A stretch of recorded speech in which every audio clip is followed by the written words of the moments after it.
Sedekah yang paling dicintai Allah adalah sedekah yang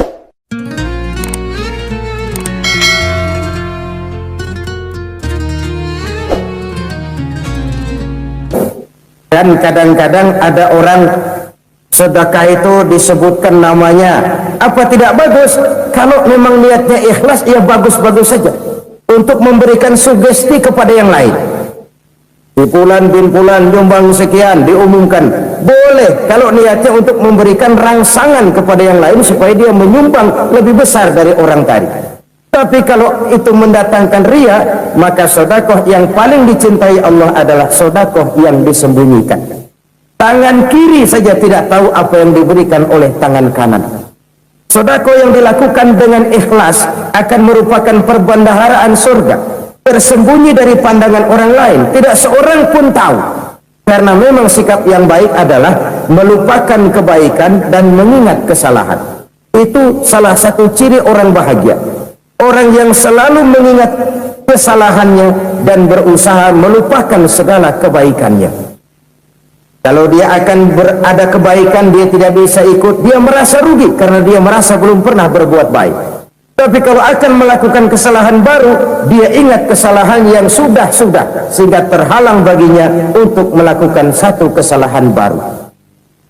Demikianlah saudara-saudara, bahwa Allah melebihkan rizki sebagian kita dari yang lain agar terjadi tolong-menolong dalam kehidupan ini. Jadi kesenjangan yang natural, kesenjangan yang alami, itu sunnatullah. Ada yang kaya, ada yang miskin, ada yang kelas menengah. Nah, kenapa lalu sekarang kita berusaha mengentaskan kemiskinan? Oleh karena adanya kesenjangan struktural. Kalau yang kaya bisa semakin kaya, kenapa yang miskin tidak bisa naik jadi ikut sedikit kaya? Sebab pada dasarnya Islam adalah agama yang sejak turunnya sudah berupaya memerangi kemiskinan. Bahkan dikatakan kemiskinan itu mendekatkan kepada kekufuran. Orang kalau miskin udah dekat banget sama kafir, gampang menjadi kafir. Berapa banyak saudara-saudara kita yang oleh karena soal perut, oleh karena soal materi, terpaksa meninggalkan dan menanggalkan akidahnya, menjual petunjuk yang diberikan Allah dengan hak kesenangan dunia yang cuma sebentar ini. Na'udzubillah summa na'udzubillah. Jadi makin kita sembunyikan satu sedekah, semakin banyak perbendaharaan kita di surga. Sedekah yang paling dicintai Allah adalah sedekah yang disembunyikan. Malahan ada seorang sufi, dia punya kebiasaan kalau pergi sholat Jumat dia bawa uang, itu uang dia taruh di bawah tikar masjid. Dia niat sedekah kepada siapa saja yang nemuin itu duit. Maksudnya apa? Supaya yang nemuin nggak tahu siapa yang punya duit. Demikian dia saking ingin menyembunyikan sedekahnya. Karena sifat ria itu bisa memakan amal kita sendiri. Ria itu termasuk menyebut-nyebut kebaikan kita. Orang yang suka nepuk dada, sedikit-sedikit ngitungnya kalau nggak gua.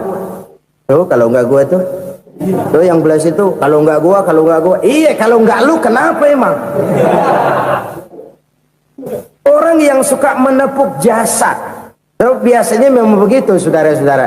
Kalau perang lagi berkecamuk, orang nggak sempat ngaku jadi pahlawan. Tapi begitu perang selesai, yang kagak kenal bedil ngaku pahlawan, mas. Itu sesuatu yang biasa. Oleh karenanya, orang-orang yang ikhlas dalam bersedekah, disembunyikannya sedekah itu, Allah cinta betul. Malahan ada hadis memberikan jaminan, inna sedaqatal mar'il muslimi tazidu fil umri wa tadfa'u mitatas su'i. Sesungguhnya sedekahnya seorang mukmin tazidu fil umri, bisa menambah umur panjang, wa tadfa'u mitatas su'i, dan menyelamatkan manusia dari mati secara su'ul khatimah. Jadi siapa yang kepengen panjang umur, banyaklah sedekah. Yang bosan hidup, pelit terus. Sedekah menambah panjang umur dan menyelamatkan manusia dari mati secara su'ul khatimah. Pak, katanya umur itu nggak bisa ditambah, nggak bisa dikurangin. Kapan? Kalau ajal sudah datang. Wa idza jaa ajaluhum la yastakhiruna sa'atan wa la yastakdimun. Kalau ajal datang tidak bisa dimajukan, tidak bisa dimundurkan. Itu kalau ajal sudah datang.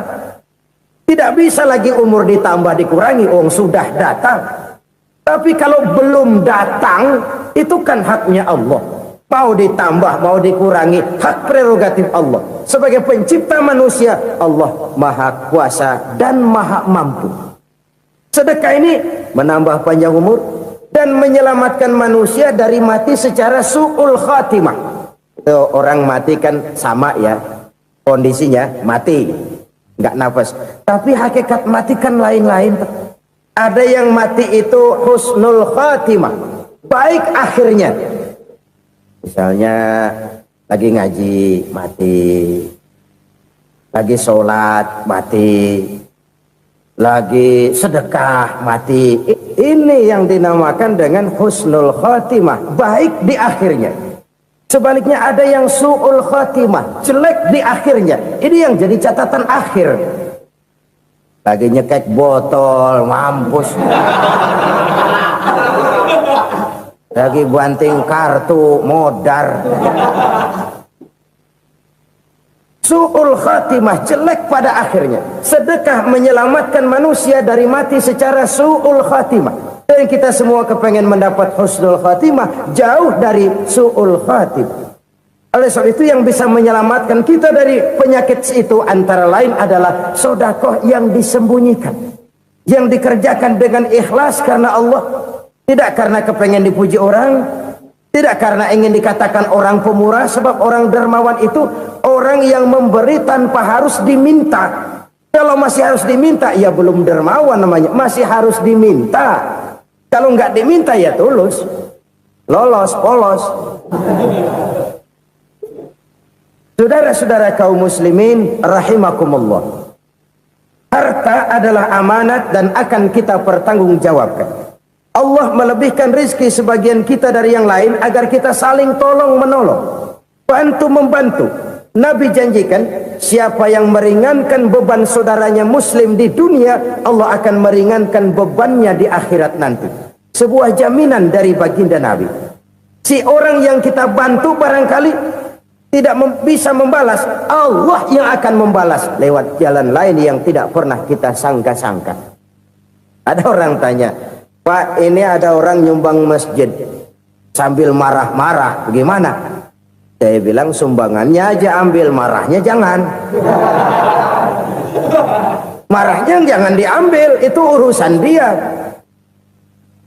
Saudara-saudara kaum muslimin rahimakumullah, umat Islam ini kan umat yang punya potensi besar. Kadang kita merenung, kenapa kadang-kadang pembangunan masjid kok lambat sekali? Kalau hotel hari ini peletakan pertama, bulan depan peresmian. Supermarket hari ini peletakan batu pertama, minggu depan peresmian. Tapi kalau sudah yang namanya masjid, kadang-kadang peletakan batu pertama sekaligus jadi batu terakhir.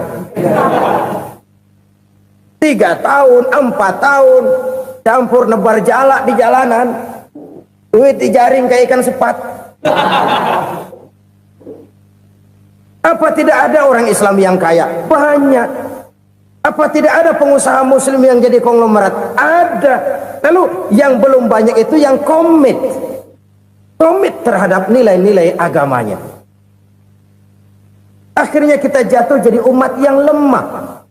Belum ada pengusaha konglomerat muslim buka pabrik supermi cap beduk misalnya umpamanya atau pabrik kecap cap sorban supaya identitas keislamannya sedikit kelihatan. Kita jatuh jadi umat yang lemah karena potensi tidak terinventarisir dengan baik. Kita ini ibarat kompor yang cuma matengin nasi orang lain. Potensi kita dimanfaatkan oleh orang lain. Ukhuwah Islamiyah kita baru terbatas kepada silaturahmi. Ukhuwah di bidang ekonomi kita lemah, ukhuwah di bidang kebudayaan kita lemah, apalagi ukhuwah di bidang politik kita lebih rapuh lagi. Padahal ukhuwah itu adalah totalitas kehidupan manusia, menyangkut ipolek sosbud, memerlukan nilai-nilai ukhuwah. Jadi oleh karena itu mari kita menyadari di dalam harta kita, walaupun kita yang cari pergi pagi pulang sore peras keringat banting tulang, di sana ada harta anak yatim, di sana ada hak masjid, di sana ada hak pesantren, di sana ada hak jihad. Berbahagialah seseorang apabila dia oleh Allah dijadikan keran itu menyimpan air, tapi tidak untuk dirinya, tapi disalurkannya kepada mereka yang memang memerlukannya. Saudara-saudara kaum muslimin rahimakumullah, ini yang pertama. Jadi perbendaharaan surga adalah menyembunyikan sedekah. Orang lain nggak tahu, kita pun nggak pernah ngitung-ngitung. Kita anggap lewat begitu saja, padahal itu deposit akhirat. Satu. Yang kedua, perbendaharaan surga itu apa? Wa kitmanul musibah, menyembunyikan kesulitan. Kadang orang takut menghadapi kesulitan, tapi makin kita merenung, hidup ini kan sebenarnya urusan. Takut sama urusan, ya jangan hidup. Tandanya orang hidup itu kalau punya urusan. Urusan melupakan problem, problem sering menimbulkan kesulitan. Kesulitan bukan untuk ditakuti, tapi untuk diatasi dan dicarikan jalan keluarnya. Siapa sih orangnya yang nggak pernah sulit-sulit? Makin tinggi status sosialnya, makin gede urusannya. Makin tinggi kualitas imannya, makin berat tingkat kesulitannya. Cuma memang yang namanya enak itu seperti pelangi. Biang lala itu nggak pernah di atas kepala kita, di atas kepala orang melulu. Lo sih enak lo, kata kita. Dia juga bilang yang enak kan lo. Pelangi itu nggak pernah di atas kepala kita. Kata tukang beca, aduh enak ya naik Mercy. Kata tukang beca, apa yang di dalam mobil Mercy? Aduh enak bener tukang beca, di jok ngeringkuk ngorok pulas bener. Saya kamar pakai AC sejuk, tempat tidur sutra empuk, alga spring bed, kulak kulik nggak bisa pulas kalau belum minum Valium, belum tidur. Enak bener tukang beca, di jok ngorok nggak tahu wetan kulon. Si tukang beca bilang yang di Mercy enak, yang di Mercy bilang tukang beca enak. Inilah enak, nggak pernah di atas kepala kita, di atas kepala orang lain melulu enak itu. Nah saudara-saudara,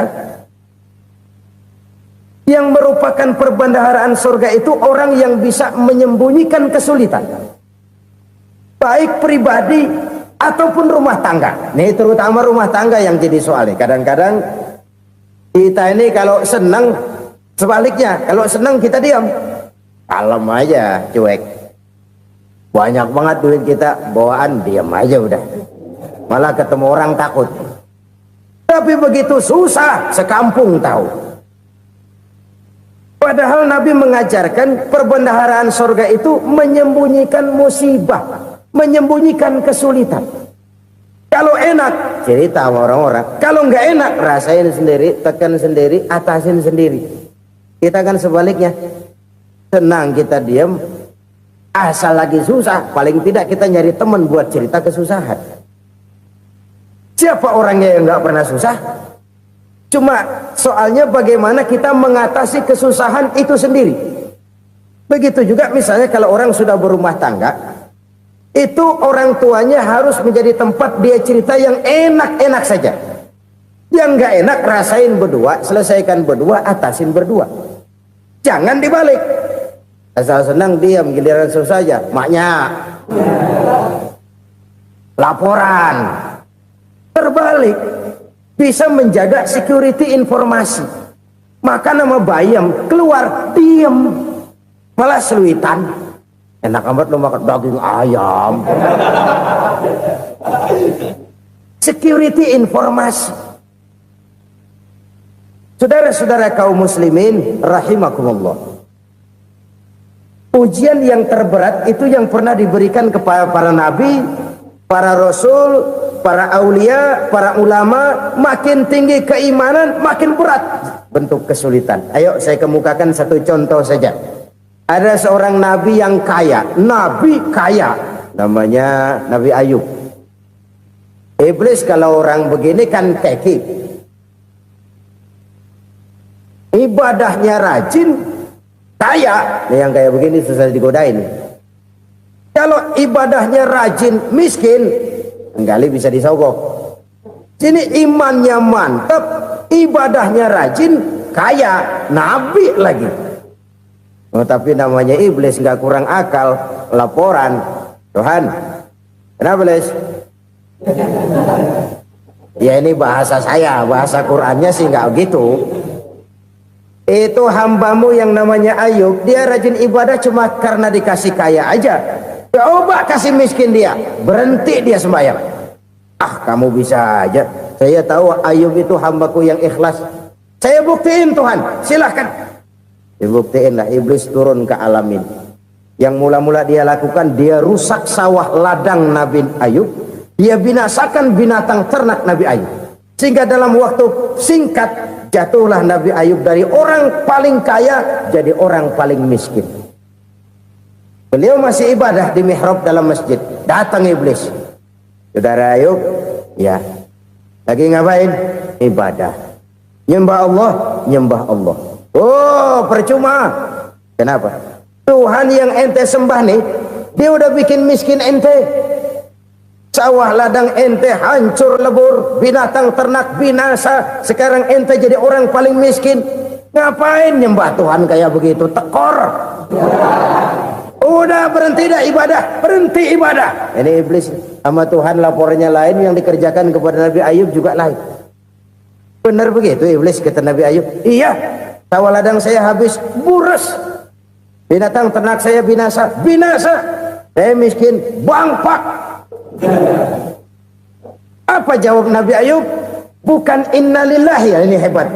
Alhamdulillahillazi a'tani wa akhza minni. Segala puji bagi Allah yang telah memberikan harta kepada saya dan sekarang mengambilnya lagi. Alhamdulillah. Allah yang ngasih, Allah yang ambil. Itu mah urusan Allah. Iblis cuman ibadah jalan terus, sujud lagi Nabi Ayub. Iblis seleher gondok banget. Dasar Nabi nggak mempan dia apa-apain. Miskin malah alhamdulillah. Allah yang ngasih, Allah yang ambil. Jadi kalau kita tidak komit, kita tidak terikat kepada kaya, miskin, senang, susah, apa yang bisa bikin kita susah? Jadikan kekayaan, kemiskinan, jadikan senang, susah sebagai anak buah yang bisa kita atur. Jangan kekayaan ngatur kita, jangan kemiskinan ngatur kita. Kita yang harus mengatur mereka. Senang, susah, kaya, miskin, bahagia, sengsara, jadikan itu anak buah yang bisa kita atur. Kalau sekarang kita kaya, lain saat boleh jadi kita miskin, semiskin-miskinnya. Allah yang ngasih, Allah yang ambil. Tenaga mana yang bisa menghalangi? Ibadah jalan terus. Iblis makin gondok. Dasar Nabi loh. Akhirnya apa? Nabi Ayub dikerjain, diberikan penyakit. Demikian fatal penyakitnya. Bayangin, udah miskin sakit. Masya Allah. Miskin sakit. Sakitnya nggak lama, kira-kira 16 tahun. Istrinya 3, 2 mental minta ceraiin. Ngerawatin laki bengek begini. Senang belum tentu, susah udah pasti nih. Cerai aja, cerai dah. Cerai. Tinggal satu Siti Rahmah yang setia menemani beliau. Sesetia-setianya hati perempuan.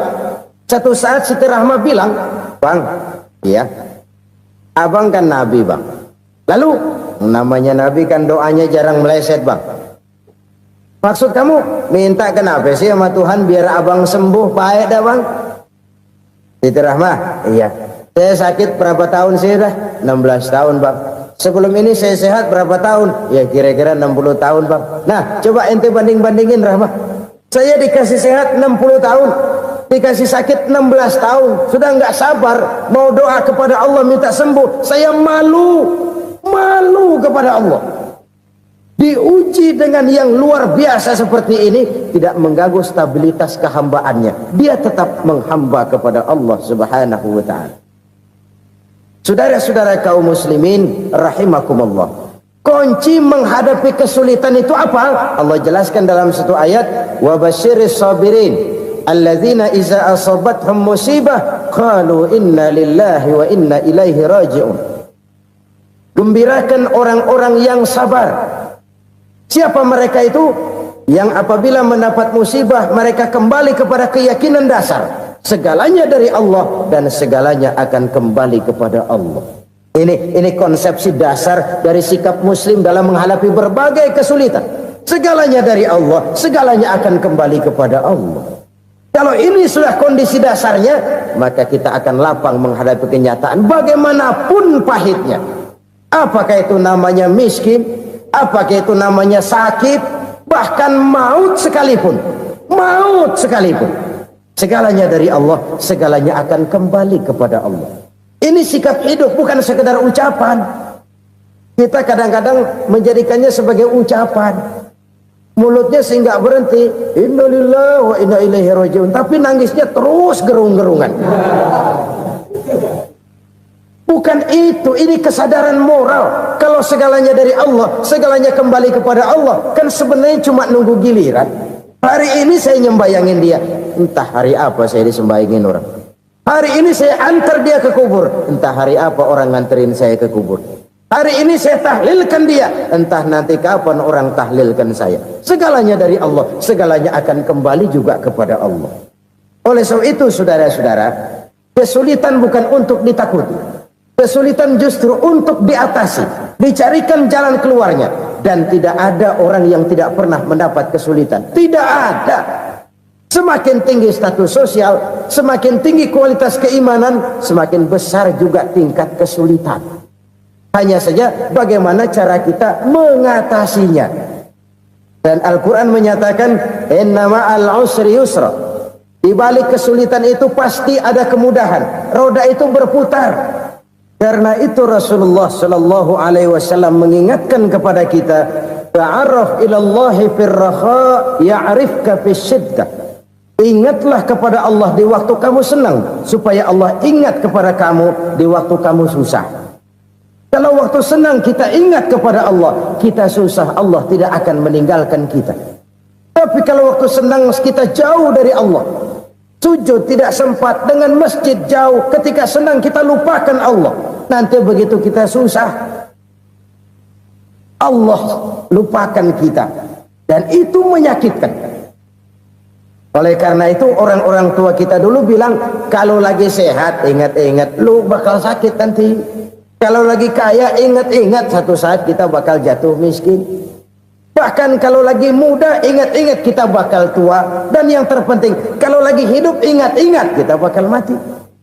Saudara-saudara kaum muslimin rahimakumullah. Jadi yang kedua yang merupakan perbendaharaan surga, menyembunyikan musibah. Saudara-saudara kaum muslimin rahimakumullah. Hal ketiga yang merupakan perbendaharaan surga adalah wasilatur rahmi. Orang yang suka bersilaturahmi. Sebagaimana yang kita maklum bahwa manusia adalah makhluk yang disebut zon politika. Makhluk sosial yang tidak mungkin hidup sendiri-sendiri. Betapa dan siapapun kita memerlukan orang lain. Bodoh betul manusia kalau tinggal di tengah masyarakat tapi tidak mau bermasyarakat. Merasa hebat sendiri, pintar sendiri, gagah sendiri, kaya sendiri. Mungkin kalau mati juga ngubur sendiri. Jangankan kita di sini, di sorga saja Nabi Adam waktu sendirian bengong melulu, mondar mandir. Allah tegur dam sepi dam. Ya ini kalau bahasa saya. Iya Tuhan sepi ini nggak ada coret-coretan pisan ini. Diciptakan Siti Hawa baru anteng Nabi Adam. Itu di surga. Cobalah. Umpamanya saudara tinggal di Jakarta nih. Kayak bener. Apaan aja di Jakarta punya saudara dah. Pembuatan Semanggi ambil. Monas, Buntel bawa pulang. Hotel-hotel ambil semua.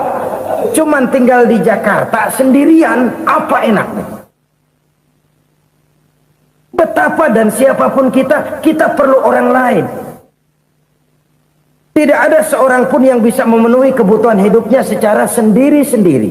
Nah, Islam telah menyelamatkan manusia dari ras diskriminasi, mengikat manusia dengan persaudaraan yang berlandaskan kepada akidah.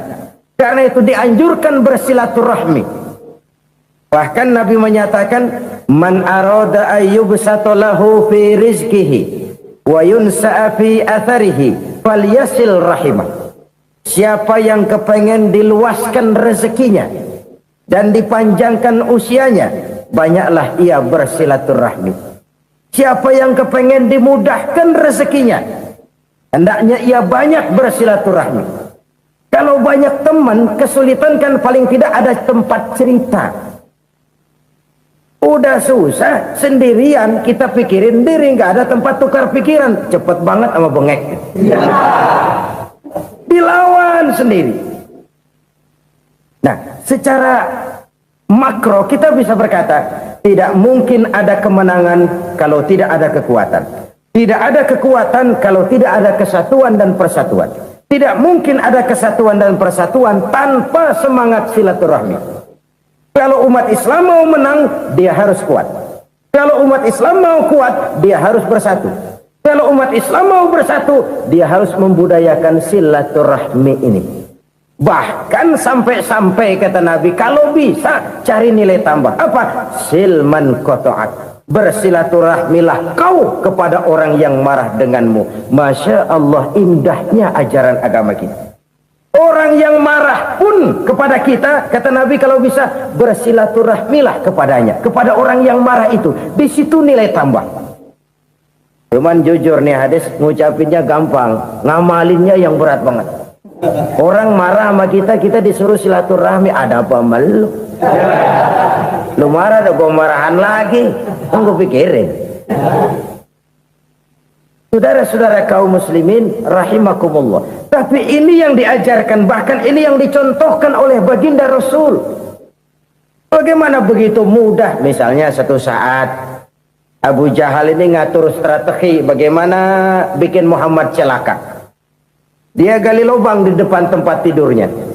Dia tutupin daun korma. Terus dia panggil seseorang, ke sini. Kasih tahu Muhammad, pamannya sakit keras, minta ditengokin. Berangkat orang ini ke sana. Muhammad, labbaik. Pamanmu sakit keras, dia minta ditengokin. Baik, saya akan datang menjenguk beliau. Berangkatlah Nabi ke rumah Abu Jahal tanpa prasangka apapun. Abu Jahal udah pasang setil, selimut 3 rangkap setengah dipakai, persis kayak orang meriang. Tapi sembari ngintip dari balik selimut, begitu Muhammad buka pintu, nah masuk perangkap nih. Muhammad jalan menuju tempat pembaringan. Makin lama makin dekat, makin lama makin dekat, makin dekat ke lubang yang dipasang oleh Abu Jahal itu. Dalam hati Abu Jahal, terus dah jatuh, mampus dah lo ini. Mampus lo hari ini nih.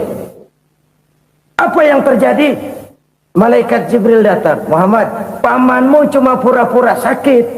Di depan tempat tidurnya ada lubang perangkap supaya kamu jatuh ke situ. Sudah, kamu pulang. Balik kanan Nabi. Sudah hampir jatuh ke lubang, balik kanan, pulang. Bayangin kecewanya Abu Jahal. Muhammad dikit lagi, Muhammad dikit lagi. Enggak paman, saya pulang aja. Emosi bangun dari tempat tidur, enggak sadar kalau lagi pura-pura sakit. Lompat ngejar Nabi, dia lupa dengan lubang yang dia gali. Usrak, nyemplung sendiri ke dalam lubang.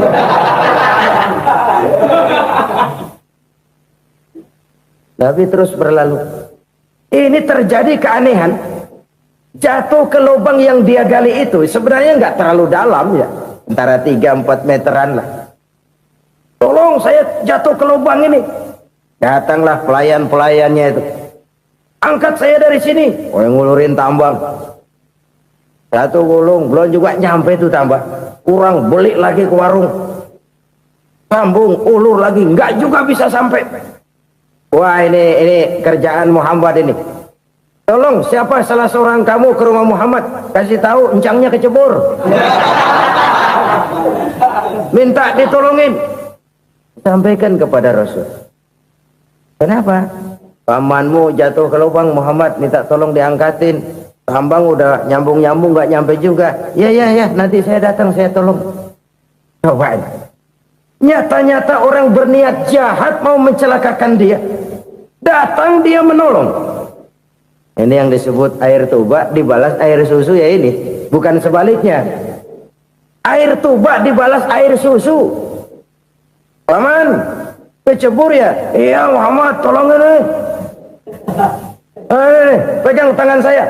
Nabi ulurkan tangannya, nyampe, dipegang oleh Abu Jahal, diangkat ke atas, sampai atas. Apa kata Abu Jahal? Sihirmu memang hebat Muhammad. Udah ditolongin dikata sihir. Yang enak kita kemplang kan itu orang begitu. Urusan apa? Tapi inilah akhlak. Kalau bisa kamu bersilaturahmilah dengan orang yang marah kepadamu sekalipun. Orang marah kita tetap baik. So, kalau kita berbuat baik sama orang yang memang baik, rasanya sih biasa-biasa aja. Orang baik kita baik lagi, ya draw aja, belum ada nilai tambah di situ. Baru ada nilai tambah kalau kita bisa berbuat baik kepada orang yang nyakitin kita. Itu namanya kita setingkat di atas dia. Dia sakitin kita, kita berbuat baik sama dia. Dia pelit sama kita, kita baik sama dia. Dia marahin kita, kita deketin dia. Di situ kita punya nilai tambah. Jadi siapa yang ingin diluaskan rezekinya kata Nabi dan dipanjangkan umurnya, hendaklah ia banyak-banyak bersilaturahmi. Sederhana sebenarnya silaturahmi, tapi silaturahmi membangkitkan semangat kesatuan dan persatuan. Kesatuan dan persatuan melahirkan kekuatan. Dalam matematika 1 ditambah 1 pasti 2. Tapi di tengah masyarakat, 1 orang takut ditambah 1 orang takut, hasilnya jadi 2 orang setengah berani. Kenapa setengah berani? Karena udah berdua. Tadi pan takut sendirian. Kalau dia kumpul turu-turu takutlah jadi berani. Kita yang lemah, kita yang tidak berdaya, kita yang miskin, kalau mau kompak bersatu, apa yang nggak bisa kita kerjain? Apalagi tinggal di kota besar, pilihan cuma 2. Bertahan atau minggir. Bertahan atau minggir. Untuk bisa bertahan harus mampu bersaing. Untuk mampu bersaing harus punya keahlian. Keahlian harus ditunjang dengan pendidikan, ditambah oleh kekompakan sebagai umat. Udah miskin mencar mulu, orang injak kita. Orang nggak pandang urusan apa malu. Oleh karena itu silaturahmi pada hakikatnya merupakan roh dari ukhuwah yang diajarkan oleh agama kita. Bagaimana Islam menyelamatkan masyarakat manusia dari ras diskriminasi, mengikat manusia, dan tidak ada persaudaraan yang lebih indah selain persaudaraan yang diikat dengan nilai-nilai akidah. Sepanjang orang di jalan Allah, itulah saudara kita. Keluar dia dari jalan Allah, selesailah persaudaraan sampai di situ. Karena itu, kalau ingin menyimpan sesuatu di surga, banyaklah bersilaturahmi. Datang ke rumah ini, datang ke rumah itu, dan lain sebagainya. Itu simpanan kita di akhirat nanti. Ini yang ketiga. Saudara-saudara, yang keempat, perbendaharaan surga itu apa? Wa qawlu la hawla wa la quwwata illa billah. Ucapan la hawla wa la quwwata illa billah. Ibadah kan ada yang berat, modalnya besar. Bangun masjid berat, modalnya besar. Bangun rumah sakit berat, modalnya besar. Ada ibadah yang berat tapi modalnya ringan. Misalnya puasa. Puasa itu berat, mengendalikan nafsu. Kalau sekedar nggak makan nggak minum sih enteng, mengendalikan nafsu. Itu jihad terbesar, tapi kan modalnya ringan, cuma niat saja. Ini ibadah berat, modalnya ringan. Ada ibadah yang ringan, modalnya juga enteng. Seperti termasuk ucapan la haula wa la quwwata illa billah. Tanpa sadar, la haula wa la quwwata illa billah. Nyelengin tuh di surga. Nyelengin, kita nggak terasa, nyelengin simpenan akhirat. La haula wa la quwwata illa billah. Nyimpan lagi. Kaget, la haula wa la quwata illa billah, nyimpan lagi, banyak simpenan. Walaupun sebenarnya yang dimaksud di sini adalah kesadaran batin bahwa tidak ada daya dan kekuatan kecuali Allah. Itu intinya. Kita memulai pekerjaan disunahkan baca bismillah, kan begitu. Apa itu? Kesadaran moral bahwa ini saya bisa kerjakan. Saya kerjakan ini dengan menyebut nama Allah. Kenapa? Kalau Allah tidak memberikan daya dan kekuatan, mana mampu saya kerjakan ini. Maka saya kerjakan ini dengan menyebut nama Allah. Bismillah. Kesadaran moral. Manusia hanya wajib berusaha, tapi nggak pernah wajib berhasil. Banyak hal-hal yang kalau kita renungkan secara rasio nggak mungkin, tapi jadi kenyataan. La haula wala quwata illa billah. Tidak ada daya dan kekuatan kecuali bagi Allah semata-mata. Kesadaran moral akan kelemahan dan keterbatasan makhluk bernama manusia. Kadang kita kagum dengan otak, tapi kita sering lupa sama yang bikin otak. Padahal bagaimanapun hebatnya otak, yang bikin otak pasti lebih hebat dari otak. Nggak percaya, silahkan otak-otakan. Inilah kecenderungan. Kita kagum dengan pesawat-pesawat mutakhir, bukan main, besi gede banget terbang itu. Alangkah hebatnya. Lalu apa yang bikin otak tidak lebih hebat dari itu semua? Kita puji laut, apa yang bikin laut tidak lebih hebat dari laut itu? La haula wala quwata illa billah. Tidak ada daya dan kekuatan kecuali Allah. Apa yang bisa kita lakukan kalau tidak karena daya dan kemampuan yang diberikan oleh Allah kepada kita? Lahirlah sikap tawadu, rendah hati, tidak melonjak menjadi angkuh dan sombong, sadar akan kelemahan dan keterbatasan diri sebagai makhluk yang diciptakan oleh Allah Subhanahu wa taala. Jadi satu sisi ini ucapan yang berpahala, la haula, jadi wiridan. Pada sisi lain ini kesadaran moral, sikap mental, kesadaran batin bahwa yang punya daya dan kekuatan itu cuma Allah. Kita nggak pantas untuk sombong, sebab sombong itu pakaiannya Allah. Kita nggak sedang pakai pakaian Allah, kegedean. Dan makin kita renungi, makin terbentur.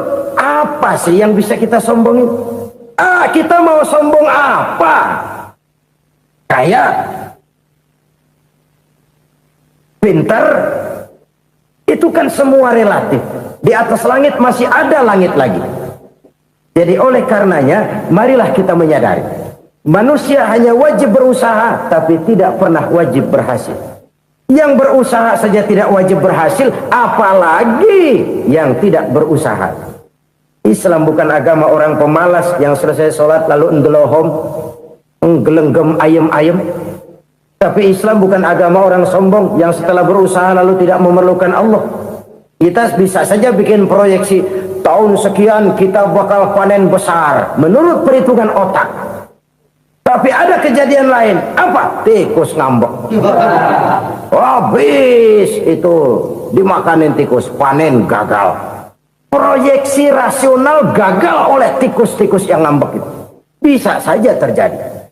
Tahun depan kita panen besar, urung. Kenapa? Musim panas panjang. Dan sekarang ini koran-koran bikin berita musim mengalami penyelewengan. Bukan cuma manusia yang nyeleweng sekarang. Musim pakai nyeleweng. Mestinya kan musim hujan udah selesai, masih hujan-hujan juga. Musim. Nah sekarang kita boleh bikin proyeksi, kita bakal panen besar. Tahu-tahu musim panas panjang, sawah retak, air kering. Cari teknokrat yang paling botak, suruh pendekin tuh musim panas. La haula wala quwata illa billah. Inilah kesadaran moral. Saudara, saya teringat satu saat ada seorang konglomerat. Umurnya ya kira-kira 70-an. Satu saat dia ditanya oleh wartawan, "Pak, umur Bapak berapa sih?" "Ya, paling 10 tahun." 10 tahun? 10 tahun? Anak Bapak berapa orang? Satu saja? Satu. Harta Bapak berapa? Ya, paling-paling bangsa 7 juta kali. 7 juta? Iya.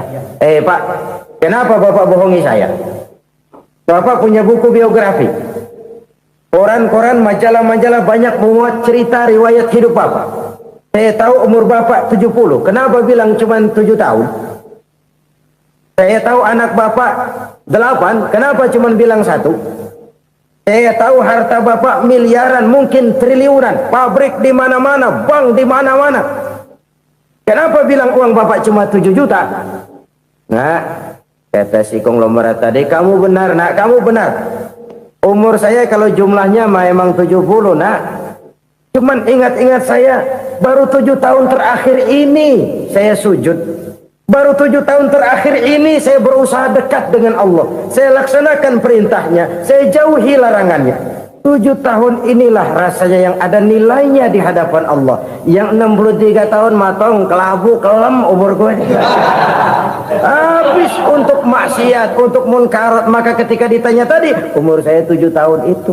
Oh begitu Pak. Oh iya. Lalu anak Pak. Anak Bapak kan 8. Kenapa bilang cuma 1? Nah, kalau jumlah hitungannya memang anak saya 8. Tapi dari 8 orang ini rasanya cuma 1 nih yang bakal jadi buah hati, belahan jantung, pelanjut cerita, penerus sejarah, bakal jadi anak soleh yang akan mendoakan saya. Cuma 1 rasanya anak saya ini yang bakal jadi buah hati saya, besar-besaran saya, yang akan mendoakan di kubur saya, yang akan mendoakan di akhirat saya.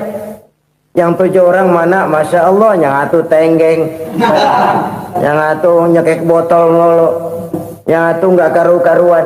Makanya saya bilang 1 anak saya yang akan bisa mendoakan saya. Oh begitu Pak. Iya. Nah harta Pak, harta Bapak kan triliunan. Pabrik Bapak di mana-mana. Uang Bapak hampir di tiap bank-bank besar. Kenapa bilang cuma 7 juta? Betul kau nak. Harta saya kalau jumlahnya memang miliaran, triliunan mungkin. Tapi yang saya ingat baru 7 juta tuh yang saya belanjakan di jalan Allah. Saya nyumbang masjid, saya santuni yatim piatu, saya bantu pembangunan pesantren, saya bantu pembangunan rumah sakit Islam. Itu yang akan saya bawa pulang ke akhirat, yang 7 juta itu.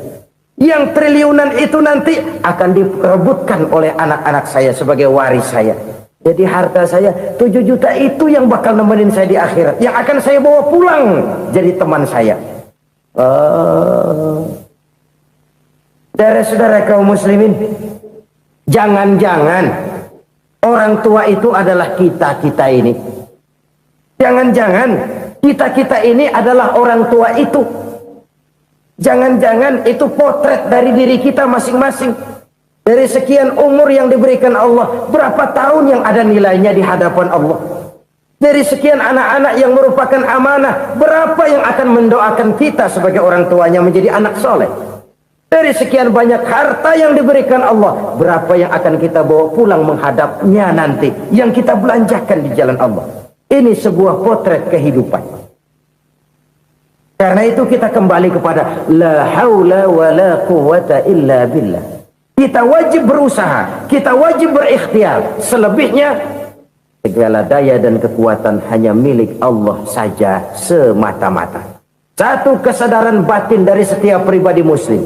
Setelah ia berusaha dan berikhtiar, ia menyerahkannya kepada Allah Subhanahu wa ta'ala. Jadi satu sisi ini merupakan wiridan ucapan yang mengandung pahala, pada sisi lain ini merupakan sikap batin dari seorang muslim di dalam ia menghadapi realitas kehidupan ini.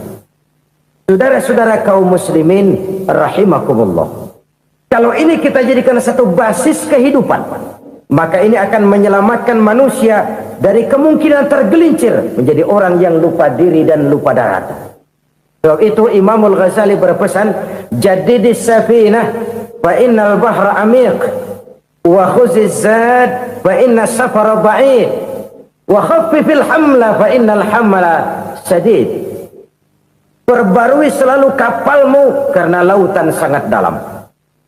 Bawa bekal yang banyak karena perjalanan ini sangat jauh. Ringankan beban karena kebanyakan beban akan menyakitkan. Alangkah indah kalimat ini, alangkah dalam makna yang terkandung di sana. Perbarui selalu kapalmu karena lautan sangat dalam.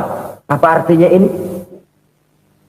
Jaga mentalmu baik-baik.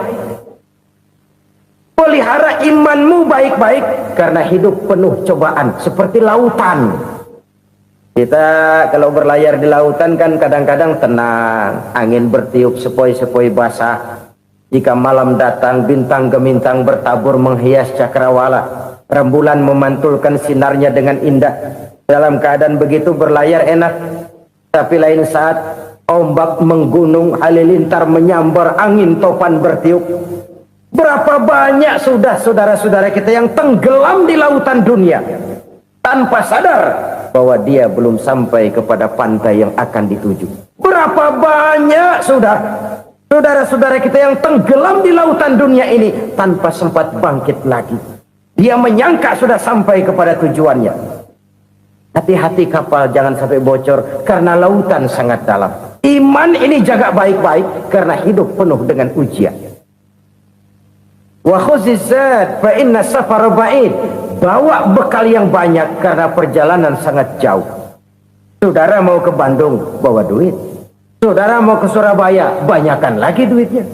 Saudara mau ke Mekah, gepokan, iketan tuh duit, nggak lembaran lagi. Makin jauh perjalanan, makin banyak bekal yang harus kita bawa. Kalau saudara dari Jakarta mau ke Surabaya, kagak bawa duit berangkat juga, itu sih bukan berani namanya, nekat. Sampai Surabaya belum tentu, sengsara di jalan udah pasti. Kenapa? Nggak bawa bekal berangkat. Sama juga kita nih, misalnya belum sempat sembahyang, mati. Waduh, berani banget orang. Belum punya bekal, mati. Sengsara di jalan. Atau bekal tidak cukup. Dari Jakarta saudara mau ke Surabaya, bawa duit 500 perak. Paling jauh Cikampek nyampenya itu. Paling jauh itu. Antara jauhnya perjalanan dengan bekal yang saudara bawa tidak seimbang. Hidup ini perjalanan panjang. A walking tour. Dimulai dari alam arwah, sebelum jasad diciptakan, roh diciptakan lebih dulu. Dari situ pindah ke alam rahim. Dari alam rahim pindah ke alam dunia. Dari alam dunia pindah ke alam barzah. Baru menuju akhirat. Satu perjalanan panjang. Kalau bekal tidak bawa, sengsara di jalan. Bawa bekal yang banyak karena perjalanan ini sangat jauh. Wa khaffifil hamla, ringankan beban karena beban itu cuma akan menyulitkan.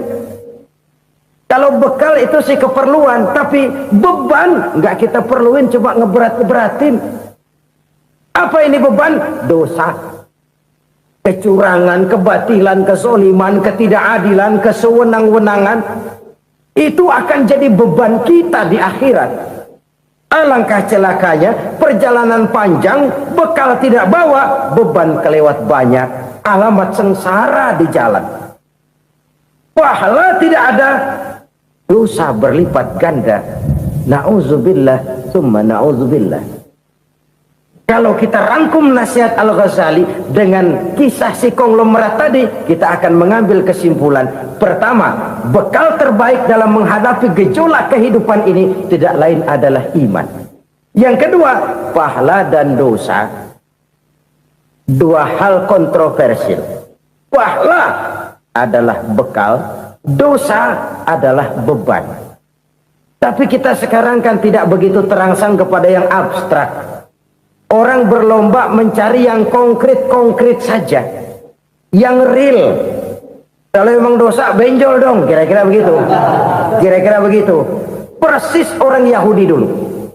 Orang Yahudi itu kan pernah minta kepada Nabi Musa, Ya Musa, lan nu'mina laka hatta narallaha jahrah. Musa, kami nggak bakal mau beriman kepada Allah kalau belum kami lihat Allah ada nongkrong di depan kami. Kalau memang Tuhan ada, taruh dong di depan kami. Mau yang konkret-konkret saja. Kalau memang dosa, benjol dong. Kalau memang pahala, berasa dong. Orang terangsang kepada yang real, yang konkret-konkret saja. Karena itu, untuk mengejar dosa, orang mau bayar. Tapi untuk mengejar pahala, walaupun tidak bayar, orang segan. Ini yang dikatakan oleh Nabi, kamu mengharapkan ke surga, tapi kamu berat melaksanakan sesuatu yang bisa membawa kamu ke surga. Kamu ingin jauh dari neraka, tapi tiap saat kamu lakukan perbuatan-perbuatan yang justru menjerumuskan kamu ke neraka. Idda'aitum an-najata minan nar wa ramaitum fiha anfusakum. Kamu ingin selamat dari neraka, tapi kamu lemparkan diri kamu ke neraka. Kamu ingin masuk surga, tapi berat sekali kamu melakukan perbuatan-perbuatan yang bisa menyampaikan kamu di surga. Saudara-saudara kaum muslimin rahimakumullah. Jadi hal keempat yang merupakan perbendaharaan surga adalah la haula wa la quwwata illa billah. Satu sisi ini merupakan ucapan yang memperberat timbangan akhirat. Pada sisi lain ini merupakan sikap hidup seorang muslim. Kesadaran batin yang sangat dalam bahwa tidak ada daya dan kekuatan kecuali Allah. Dan itu kita simbolkan pada saat memulai pekerjaan dengan Bismillah. Dengan menyebut nama Allah. Satu kesadaran moral. Saya hanya bisa melakukan ini karena diberikan daya dan kekuatan oleh Allah. Lahirlah sikap tawadu, rendah hati, tidak melonjak menjadi angkuh dan sombong. Saudara-saudara, sampai sini dulu jumpa kita kali ini. Semoga 4 perbendaharaan surga ini dapat kita lakukan, yang kelak akan merupakan bekal kita di kemudian hari nanti. Amin ya rabbal alamin. Bapak-bapak, ibu-ibu, saudara-saudara kaum muslimin rahimakumullah. Di dalam kehidupan kita sebagai seorang muslim, minimal 5 kali dalam sehari semalam kita mendengar seruan untuk mendirikan solat yang disebut azan. Ada kalimat menarik di dalam kalimat azan itu, yakni seruan hayya 'alal falah, marilah menuju kepada keberuntungan, marilah meraih kemenangan. Seruan ini adalah kecenderungan dari setiap manusia, apapun warna kulitnya. Artinya, setiap orang dalam hidup selalu ingin meraih dan mencari kemenangan. Kemenangan akan melahirkan kepuasan batin, dan kepuasan batin memberikan kebahagiaan. Sedangkan kekalahan melahirkan penderitaan batin, dan penderitaan batin menjerumuskan seseorang di dalam berbagai bentuk kerugian. Jikalau inilah seruan azan, maka masalahnya ialah apa yang menyebabkan kita meraih kemenangan.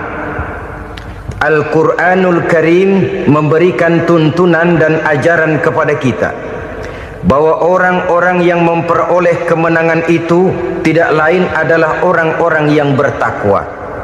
Hanyalah mereka yang bertakwa kepada Allah Subhanahu wa ta'ala pada akhirnya akan tampil sebagai pemenang. Lalu siapa orang yang bertakwa itu? Dijelaskan dalam awal-awal Al-Baqarah. Orang yang bertakwa yang akan meraih kemenangan, pertama, allazina yu'minuna bil ghaib, yaitu orang-orang yang beriman kepada yang gaib. Percaya bahwa ada alam yang gaib, alam yang abstrak, alam yang tidak bisa dijangkau oleh salah satu daripada panca indera kita. Mereka percaya dan beriman kepada adanya malaikat, beriman kepada adanya iblis dan jin, beriman kepada adanya alam kubur, beriman kepada adanya alam mahsyar, beriman kepada adanya alam akhirat, beriman kepada adanya surga dan neraka. Beriman bukan cuma sekedar beriman dalam ucapan bibir saja, tetapi beriman yang nilai iman itu mampu mewarnai gerak dan gaya hidupnya. Iman yang meresap sampai ke tulang sumsum, kemudian memberikan dampak positif di dalam kehidupan manusia. Alam, kita tahu, adalah sesuatu yang selain Allah, dan Allah bukanlah alam. Apapun namanya selain daripada Allah, itu adalah alam. Alam pada hakikatnya terbagi menjadi dua. Ada alam syahadah, alam nyata, alam konkret, alam yang bisa dijangkau oleh salah satu indera kita.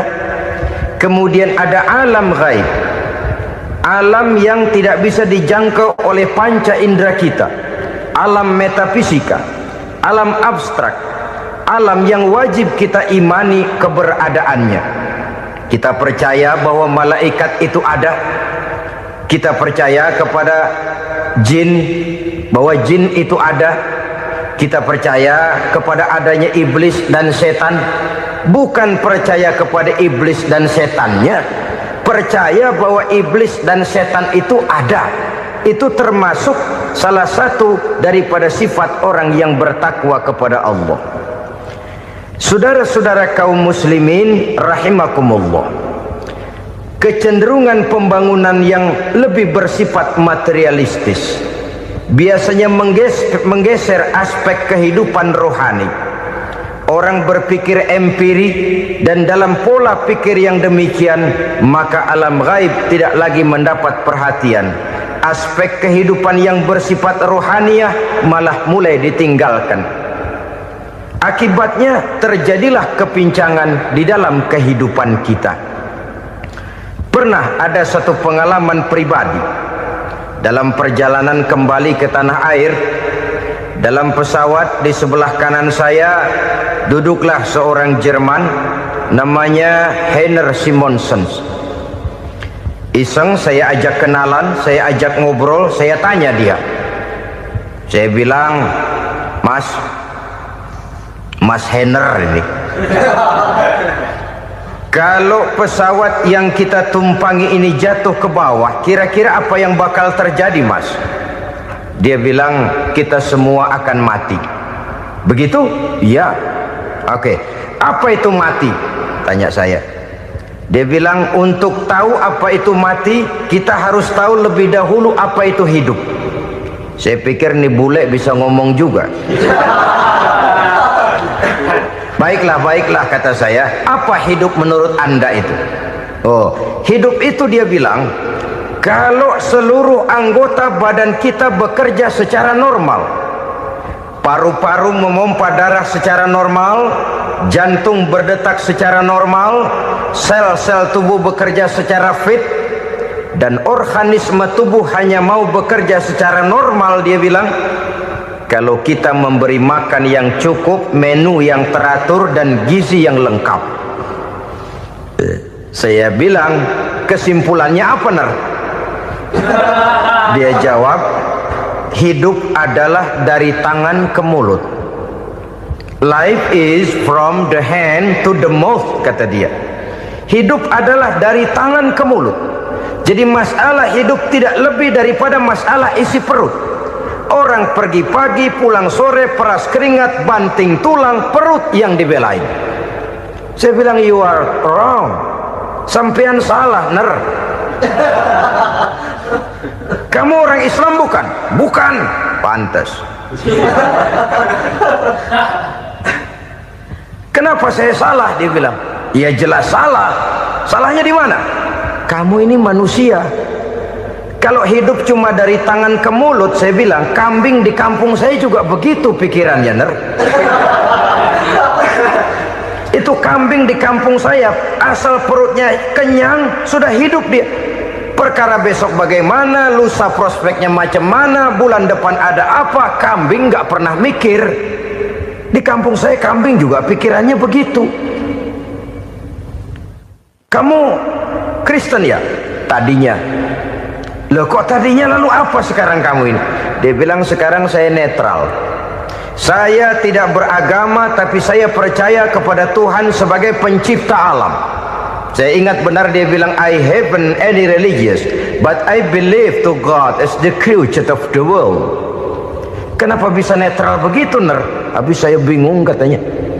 Islam bilang Islam baik, Kristen bilang Kristen baik, Hindu Buddha bilang Hindu Buddha baik, semua agama baik. Saya netral sekalian, nggak beragama. Yang penting saya percaya kepada Tuhan. Saya bilang, Ner, kamu ini kayak orang mau beli celana. Lalu bingung, yang satu bilang Levi's bagus, yang satu bilang Blue Jean hebat, yang satu bilang Wool England hebat. celana ini hebat, celana itu bagus, celana ini hebat, semua celana bagus, kamu bingung, akhirnya netral, tidak pakai celana. Itu juga salah. Saya pikir-pikir, kemudian saya melihat bahwa dua pola berpikir Henner ini nampaknya sudah mulai menggejala di lingkungan masyarakat bangsa kita. Disadari atau tidak, secara jujur kita harus berkata, dua pola pemikiran Henner ini mulai berkembang di tengah masyarakat bangsa kita. Pertama, pola pikir materialisme. Hidup adalah dari tangan ke mulut. Masalah hidup tidak lebih masalah isi perut. Itu yang perlu dibela, dan disitulah arti kehidupan. Pergi pagi, pulang sore, peras keringat, banting tulang untuk mempertahankan perut. Kalau sudah kemari cara orang berpikir, maka buat apa percaya kepada yang gaib? Untuk apa sholat? Untuk apa puasa? Untuk apa zakat? Untuk apa menghadiri majelis taklim? Tanpa kepercayaan kepada yang gaib, hidup berjalan menurut alur empiris dan materialis. Kalau sudah ke sana cara orang berpikir, biasanya orang lalu cenderung menghalalkan segala cara. Hanyalah orang yang percaya bahwa akhirat ada, hanyalah orang yang percaya bahwa alam kubur itu ada, hanyalah orang yang percaya bahwa malaikat itu ada, hidupnya akan lebih terarah dan terkendali. Karena kepercayaan kepada yang gaib, yang merupakan fase daripada kehidupan setelah hidup yang sekarang ini, mewarnai gerak pribadi seseorang di dalam dia melakukan kegiatan hidupnya. Pola berpikir materialisme, disadari atau tidak, mulai menggejala di lingkungan masyarakat bangsa kita. Hidup tidak lebih dari urusan tangan ke mulut, mulut ke tangan, tangan ke mulut. Asal perut sudah kenyang, hiduplah sudah. Perkara bagaimana prospek hari yang akan datang, bagaimana akhirat, tidak jadi persoalan. Ini yang oleh Nabi diperingatkan, ad-dunya sijnul mu'min wa jannatul kafir. Dunia adalah penjara bagi orang beriman dan surga bagi orang kafir. Dulu di zaman Belanda hadis ini pernah disalah tafsirkan, disalah artikan, digunakan sebagai senjata untuk mengkebiri dan membuat impoten umat Islam.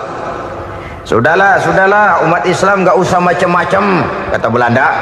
Dunia ini kan penjara buat orang Islam, surga buat orang kafir. Di penjara jangan bertingkah.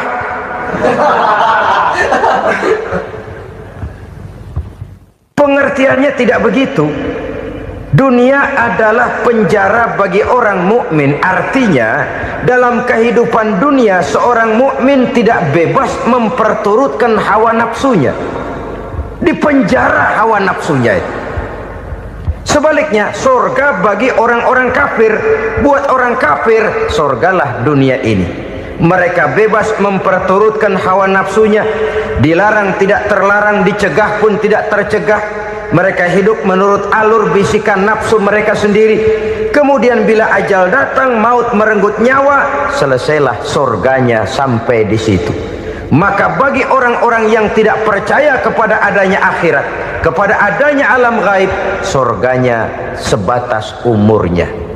Sekali lagi, surganya sebatas umurnya. Bila umur selesai, ajal pun datang merenggut nyawa, selesailah sudah surganya sampai di situ. Alangkah pendeknya perjalanan orang-orang yang tidak percaya kepada alam gaib ini. Bagi kita mukmin, jikalau kita mampu memenjarakan hawa nafsu, kita bisa bahagia di dunia ini. Dan Islam memang tidak menyuruh kita sengsara di dunia. Raih dunia, kejar dunia, gapai dunia sebagai alat untuk mencapai kebahagiaan di akhirat nanti. Hidup adalah satu perjalanan panjang yang terbentang sejak kita terlahir dari alam rahim sampai kepada alam akhirat nanti. Andai kata kita gagal meraih kebahagiaan di dunia, toh kita masih punya akhirat. Tapi jangan jadi dalil yang melemahkan semangat. Biarin dah kita di dunia kebelangsak, yang penting akhirat. Akhirnya dunia benar-benar kebelangsak. Bagaimana dunia ini bisa kita raih, dan bagaimana meraih dunia untuk menunjang kepentingan akhirat nanti. Yang kedua, dari pikiran Heiner yang saya lihat menggejala di lingkungan masyarakat bangsa kita, timbulnya manusia-manusia netral, seolah-olah Tuhan yes, agama no, sama Tuhan percaya, agama ogah, Tuhan ngangguk, giliran agama godeng.